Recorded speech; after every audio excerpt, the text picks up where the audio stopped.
Awesome. Hello, everyone. My name is Marina, and I'm on the product marketing team here at LevelBlue, supporting our endpoint security portfolio.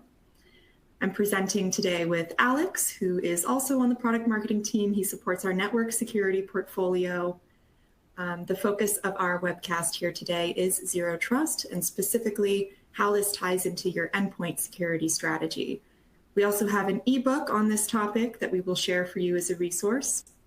We may have time for some Q&A at the end, so please feel free to drop questions in the chat. If we can't get to them on the call today, we'll make sure to have someone follow up.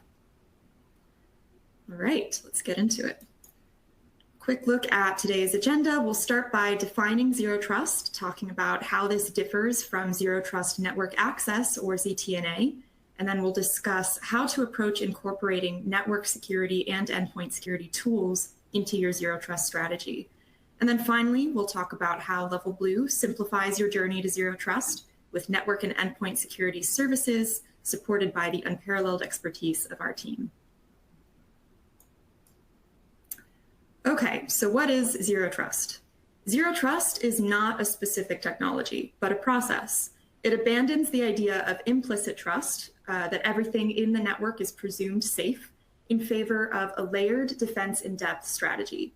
Perimeter security, like firewalls, are no longer enough when people are accessing corporate resources from anywhere and often using their personal devices to do so. Because of this, we have to use a never trust, always verify approach and move security controls closer to the data that we want to protect, limit access to sensitive data, and use least privilege access policies to determine user access. Zero Trust uses an assume breach mindset where it's assumed that bad actors are already present in your environment, and therefore it's important to continuously log and monitor your network traffic, access to resources, and deny by default. Explicit verification is another critical piece of Zero Trust, so using multiple attributes to verify a user, including their credentials, location, time of access, and the device they used, as much context as possible that you can gather. As attackers evolve their techniques and organizations continue to expand their hybrid workforce, it becomes more important than ever to employ stricter authentication measures and continuously assess risk and trust levels based on context. All right, Zero Trust is not a new concept. It has its roots all the way back to the mid-90s. The term Zero Trust was actually popularized by John Kindervag at Forrester, and then later this concept was built out to include core pillars or components of Zero Trust, everything from device security, workload security, network security, data security, also visibility and analytics and automation. Gartner then introduced the term Zero Trust Network Access, or ZTNA, which focuses on network defense, and we'll talk more about that in just a few minutes. But today, the modern definition of Zero Trust that we've already talked about emphasizes the importance of continuous assessment of risk based on identity and context. Since the pandemic, there has been greater focus on applying Zero Trust principles because employees are accessing corporate resources from anywhere and often through their own unmanaged personal devices. Something important to note is that we're seeing greater emphasis on Zero Trust with recent legislation, like in particular the executive order in 2021, which introduced a federal requirement for agencies to establish Zero Trust architecture within just a few years. The private sector is also moving towards the same goal, especially in the aftermath of the pandemic. Gartner predicts that by 2026, 10% of enterprises will have a holistic Zero Trust program, up from just 1% in 2023. And with that, I'm going to pass it off to Alex to talk more about the difference between Zero Trust and ZTNA. Thanks, Marina. So something I want to emphasize is that Zero Trust is not ZTNA or Zero Trust Network Access. People confuse it all the time, but it's important that we make that distinction. So like Marina just mentioned, Zero Trust is a security framework that assumes no user or device inside or outside the network can be trusted by default. It requires strict identity verification for every person and device trying to access resources on a network, and it makes use of a broad span of technologies to accomplish this. Zero Trust Network Access, ZTNA hereafter, differs in that it is a technology platform or a group of technologies where Zero Trust is a strategic approach. It provides secure remote access to applications and services based on very strict identity verification and continuous authentication, ensuring that only authorized users and devices can access specific resources, regardless of where they might be on the network or their location. Going back to zero trust proper, we at LevelBlue regard these four pillars here on the screen as part of our core framework for a zero trust based architecture. You need to think about things like visibility and inventory, because you can't protect your network if you don't know what lives on it, right? Maintaining a comprehensive inventory of all devices connected to the network is completely fundamental in a zero trust architecture. This ensures that administrators have complete visibility and control over every single device that touches the network, which is incredibly crucial for monitoring and managing security policies that may be in place. For example, you might be using a device management system as an organization, so you can track all your endpoints, including laptops, mobile devices, IoT devices, other things. And if an unauthorized device attempts to connect, the system can automatically block it and alert the administrators, preventing potential security breaches. With microsegmentation, you can set up micro perimeters to help limit the spread of malware or malicious connections, letting security teams quickly compartmentalize and triage any issues that might pop up. One of the reasons iOS is actually so resilient to attack is because of its compartmentalized architecture. Each app within iOS platform operates in its own isolated environment known as a sandbox. And that limits the app's ability to access data or interact with other apps. So any malicious app, this helps stop any kind of spreading or accessing of sensitive data from other apps or system files. And in the same way, having a compartmentalized security architecture in place limits the spread of any kind of malware or breach. Moving on to least privileged access, super important to make sure that certain roles don't have access to data, tools, or other information that's not needed to do their job. This limits the risk of a compromised user gaining access to just all levels of the organization. And if you are a healthcare company, for instance, you don't want an employee in finance to gain access to protected health information, right? Or just have that once they log in for the day. Finally here, continuous monitoring and continuous verification is key to making sure connections stay legitimate. If my laptop were to be compromised and I connect legitimately, but I'm connecting from, a different country, maybe Russia at 2 a.m. Pacific where I'm based, and a bunch of files start being downloaded, well, your platform needs to be intelligent enough to kill the network connection after detecting and evaluating that suspicious activity. Okay, so now I'm going to transition to talking about some of the challenges that we see specifically with incorporating endpoint security into your holistic zero trust strategy. The journey to zero trust is not as simple as acquiring some new tool. It requires strategic alignment between teams and visibility across both your network and your endpoints. One of the biggest challenges in achieving this is the lack of visibility. For example, we're seeing an explosion in the number of endpoints, especially in industries like manufacturing, where you see massive growth in IoT and mobile devices used on the manufacturing floor. And often these organizations struggle to secure all their devices because of different operating systems and also different locations. Accessing the corporate network from personal devices is also becoming increasingly common. And in the case of these unmanaged devices, this means organizations are having to rely on strong authentication controls and granular access policies using context like the user's location, device type, and identity. 75% of organizations in a recent ESG survey have experienced at least one cyber attack that was caused by an unknown, unmanaged, or poorly managed device. Endpoint devices are a primary entry point for attackers. We're seeing a rise in social engineering attacks, including phishing, which make up 54% of security events, according to a recent ESG report. And also zero-day attacks are on the rise as well. The other challenge that I just want to point out here is siloed tools and teams. So this goes hand in hand with lack of visibility, right? Many organizations have separate network security and endpoint security teams. And even within each of those teams, organizations are using a number of tools from multiple vendors, which can leave gaps in their defenses. Over 66% of organizations are using more than 10 endpoint management and security tools. It's very difficult to create a unified strategy that supports zero trust when you're struggling with managing multiple point solutions and your teams are either understaffed or aren't collaborating effectively. So this is where an MSSP can be invaluable to organizations navigating and adopting a zero trust strategy, especially when there are many different ways to architect zero trust and many vendors in an increasingly complex market. So we've established that it's not enough just to have protections at the perimeter. Organizations need to be striving for a layered defense in depth approach. Many organizations have relied on VPNs for their unmanaged devices, especially think back to the pandemic with a large remote workforce. But a VPN is not going to provide enough security. It provides encryption, but still works off the basic premise that once a user is in, they're trusted and they have access to the corporate network. It's not going to solve for phishing attacks or endpoint vulnerabilities. You need to have continuous monitoring and verification, both at the device and application layers. But then what steps should an organization take to better assess and mitigate their risk across endpoints? So it helps to first understand what gaps there are in your existing policies and tools. Organizations should make an inventory of all their assets, including both their managed and unmanaged devices.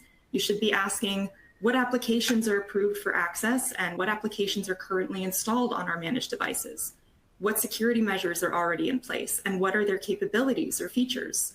Does it make sense for users to have admin rights on managed devices? Probably not. You want to grant very limited privileges to users. Remember that zero trust is not going to be one technology or tool, but it's a broader framework. So the solution is also not going to be one size fits all. So that said, there are certain endpoint security tools that organizations should consider to help simplify endpoint management and protection. Endpoint protection platforms, or EPPs, include a suite of anti-malware and encryption tools that are designed to protect laptops, desktops, servers, and your cloud workloads. Modern EPP solutions also typically incorporate endpoint detection and response, or EDR, to continuously monitor endpoints for suspicious behavior and also roll back any infected endpoints. For mobile, we have endpoint management tools, UEMs, that help deliver that centralized visibility across your mobile and IoT fleet to manage policies effectively. And then when that's paired with mobile threat defense solutions, this enables proactive protection against mobile threats, including phishing attacks. And that last part here, by incorporating identity access management and security service edge, SSE, this is going to help provide more granular visibility to assess risk and help close the gap between endpoint and network security. Alex is going to talk a little bit more about the core network security tools that you should be thinking about in your zero trust approach. Thank you. So now that we spent a little bit of time defining zero trust, its principles, some of its challenges, like Marina said, I'm going to talk a little bit more in depth about some of those core tools necessary to create a zero trust based environment. So starting from left to right, firewalls and microsegmentation create isolated network segments, reducing your attack surface and limiting lateral movement within the network. By segmenting the network, administrators can apply granular security policies to each segment, making it harder for attackers to move freely if they do happen to gain access. For instance, an organization that is using next-gen firewalls to segment its network into distinct zones such as HR, IT, and finance. If a cyber attacker compromises a device in the HR segment, it's going to be really hard with the firewall in place for them to access anything in finance or IT, containing that breach and protecting any sensitive data. We mentioned how important it was to inventory all of your devices as well as monitor those devices and their associated traffic. And firewalls and dedicated microsegmentation technology help keep your admins apprised of everything going on within the network, while also creating those security compartments for easier management and risk reduction. So next, you need some kind of identity access and management solution in place. IAM solutions ensure that only authorized users can access specific data and applications. And by implementing some sort of role-based access control and single sign-on, organizations can streamline that user management experience and enforce strict access policies. You might be using an IAM system in your organization to group employees based on their roles, such as managers, developers, and HR staff. Managers can have access to strategic documents, developers can have access to code repositories, and HR staff to employee records. And if an HR employee tries to access the code repository, the IAM system will deny that access, ensuring they only access data pertinent to their role, and maybe even flag that for administrators to review. ZTNA is authenticating users and assessing their device health, connection location, and credentials, often uses some sort of multi-factor authentication, or MFA, and this ensures secure access for both remote and on-site users, continually adapting access policies based on real-time assessments. Say an employee working from home attempts to access the company's internal resources, ZTNA will verify their identity using multi-factor authentication. It will check the health of their device and make sure it has the latest security updates, and assesses the general security of their connection. If everything checks out, access is granted and they're in to start their day at work. And if the device is unpatched, the connection's insecure, access is limited or flat out denied, making sure that only secure and compliant devices can access your network. And finally here, threat detection and response. While ZTNA monitors things at the user level, threat detection and response tools such as a security information and event management system and user and entity behavior analytics software monitor activities across the network and users to detect and respond to threats proactively. These tools provide comprehensive visibility, enabling rapid identification and mitigation of potential threats. So, for example, a SIM system might be collecting and analyzing log data from various sources, such as firewalls, servers, applications, and identifying unusual patterns that may indicate a security threat. For instance, if an employee's account starts accessing data at odd hours from unusual locations, the SIM system can trigger an alert. Then security teams can investigate further and respond to the threat if needed, preventing further escalation. And by integrating these tools together and along with these practices, organizations can create a robust zero trust based environment that extends to every endpoint. Device inventory and monitoring ensure visibility and control. Firewalls and microsegmentation isolate the network. IAM enforces those strict access policies, while ZTNA authenticates users and assesses device health.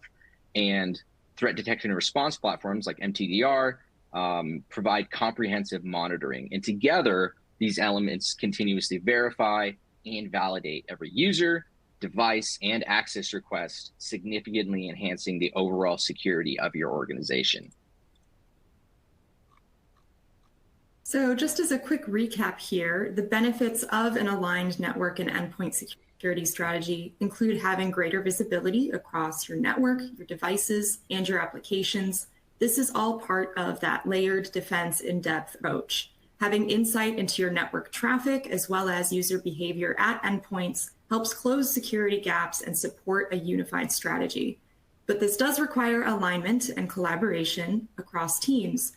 Many organizations lack the resources to plan and implement their zero trust strategy, and this is where LevelBlue can help develop a unified strategy that supports your zero trust goals. So with LevelBlue, you can realize a zero trust architecture that extends to every endpoint, providing true defense in depth. And we have a comprehensive suite of security products and platforms that are managed, letting you focus on your business while we handle the security. We are there every single step of the way, from the design and assessment of your systems. We help with deployment and migration. This is a white glove management approach for your entire business. Our consulting services can tailor any of these technologies together to provide a unique solution that fits your business needs. Maybe you just need some updated firewalls and endpoint management, or maybe you need something more granular like microsegmentation and ZTNA with EDR. Whatever it is, we can help with it. Our consulting teams can have various assessments and workshops in which they get hands-on with you to assess your environment to determine if you're ready for zero trust and what that might look like. If you still have a lot of legacy technology, we'll help you devise a roadmap to modernize and move into the cloud. And once you have that technology in place, we also couple this with fully managed 24/7 SOC services, giving your IT teams an extra edge to deal with threats. So this here is an example of what LevelBlue can do for you through various providers and platforms. We can provide ZTNA to your users through a combination of technologies to bring about various benefits. As you see in the diagram, we help secure your users and develop and enforce policy. And we also manage the logging of threats, users, and devices to help you adapt your security policy and posture as your business grows and evolves. So looking at endpoint security, LevelBlue managed endpoint security with SentinelOne solves for many of the challenges that we've seen with organizations trying to secure their endpoints. This is a managed EDR solution that protects laptops, desktops, servers, and cloud workloads with 24/7 threat hunting and monitoring from the LevelBlue SOC.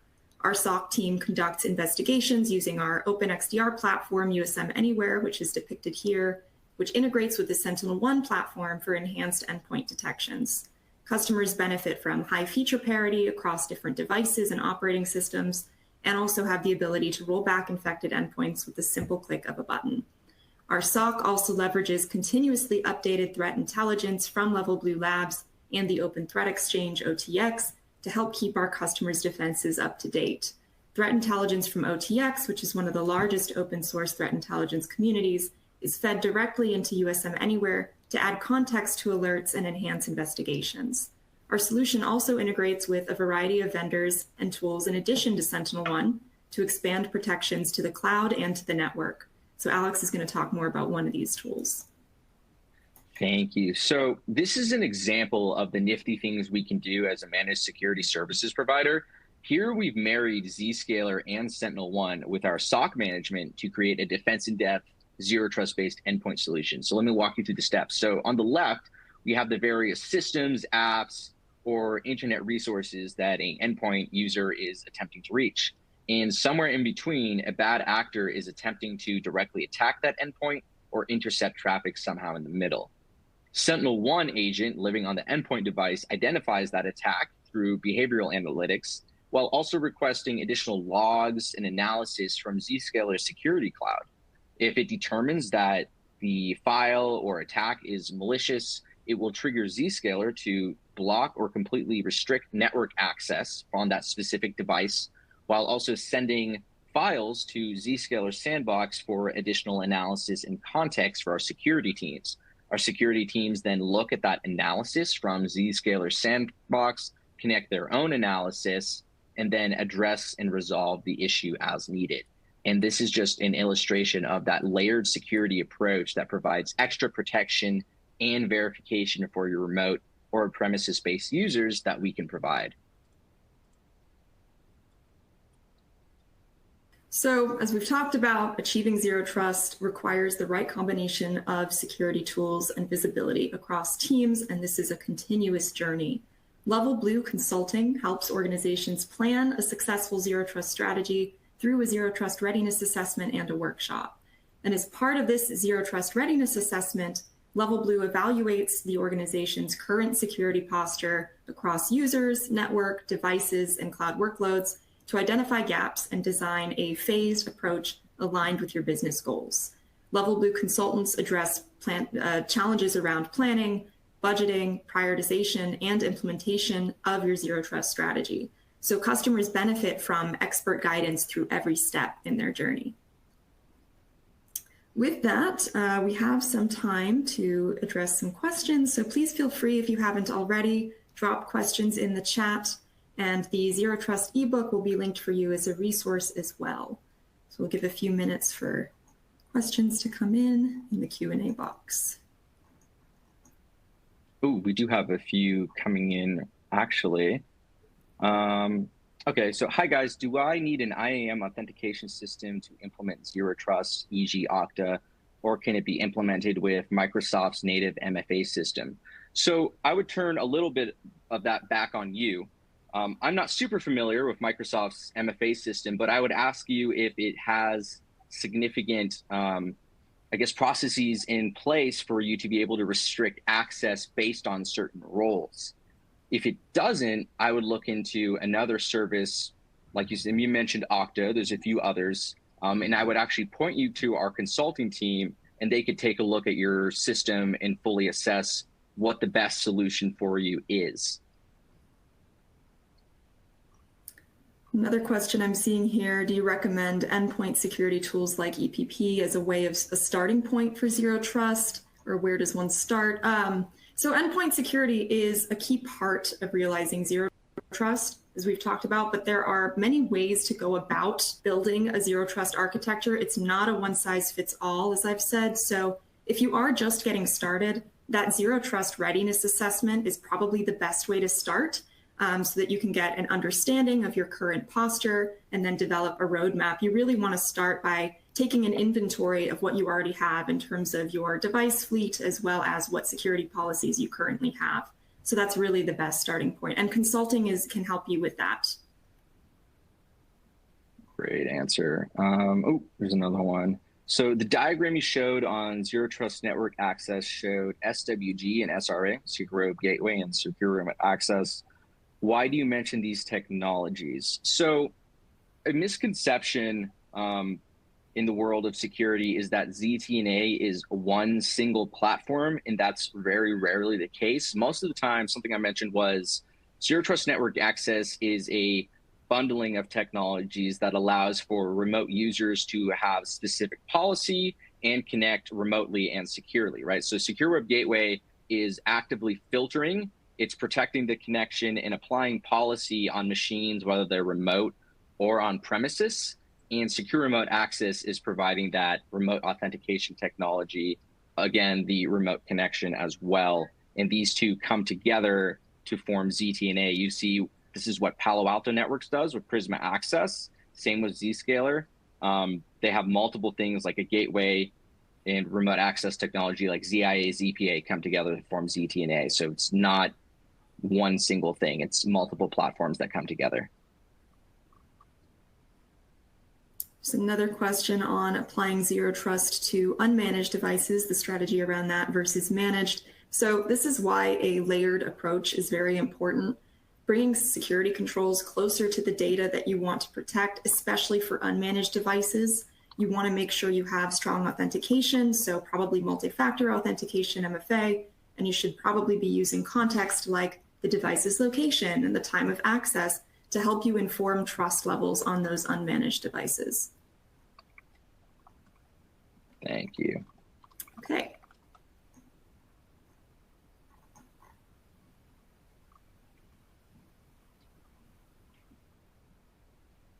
Oh, so one more question just came in. So it says, you mentioned that you can customize tool stacks for SOC and ZTNE. I assume you mean ZTNA.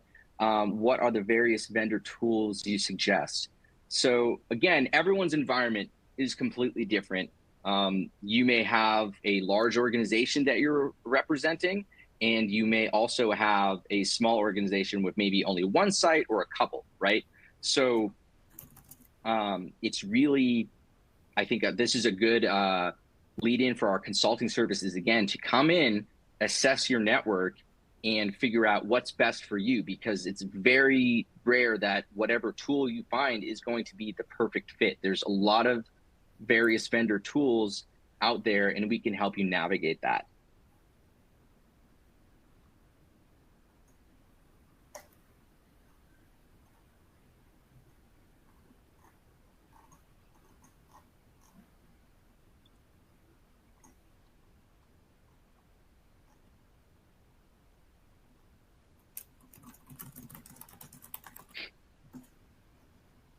All right, it doesn't look like we have anything else coming in. Thank you so much, everyone who attended.